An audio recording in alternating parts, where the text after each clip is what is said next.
আসসালামু আলাইকুম বন্ধুরা, আজকে ভিডিওতে আমি দেখাবো ফেসবুক আইডি কীভাবে নষ্ট করতে হয়। তো ফেসবুক আইডি নষ্ট করার জন্য মনে করেন আমি এই আইডিটা নষ্ট করবো। এই আইডিটা নষ্ট করার জন্য এখানে ক্লিক করবেন। এখানে ক্লিক করার পরে এখান থেকে আপনারা রিপোর্ট প্রোফাইলে ক্লিক করবেন, তারপর এটাতে ক্লিক করবেন।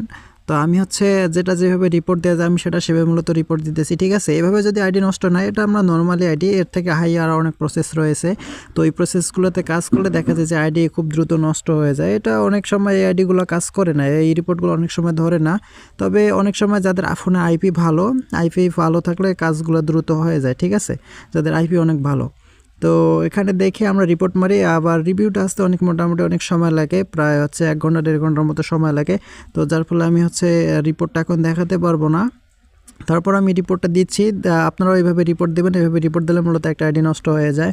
এটা হচ্ছে বেসিক পর্যায়ে আর কি, বেসিক পর্যায়ে আপনারা এই রিপোর্টগুলো দিবেন, ঠিক আছে। বেসিক পর্যায়ে রিপোর্টগুলো দিলে যে কোনো একটা আইডি নষ্ট হয়। যদি এভাবে নষ্ট না হয় তাহলে হাই প্রসেসে একটা কাজ করলে, ওইভাবে একটা কাজ করলে আইডিটা নষ্ট হয়ে যাবে। তো হাই প্রসেসের ভিডিও যদি দেখতে চান তাহলে আপনারা কমেন্টে অবশ্যই জানাবেন, তাহলে আমি হাই প্রসেসে যে ভিডিও করলে বা যেভাবে কাজ করলে আইডি নষ্ট হবে সেই ভিডিওটা আমি আপনাদেরকে দিয়ে দিব, ঠিক আছে। তো এই ছিল আজকে এইটুকু ভিডিওটি ভালো লাগলে আমাদের ইউটিউব সাবস্ক্রাইব করবেন। আপনি আমাদের ইউটিউব সাবস্ক্রাইব করে থাকলে আপনাকে অসংখ্য ধন্যবাদ।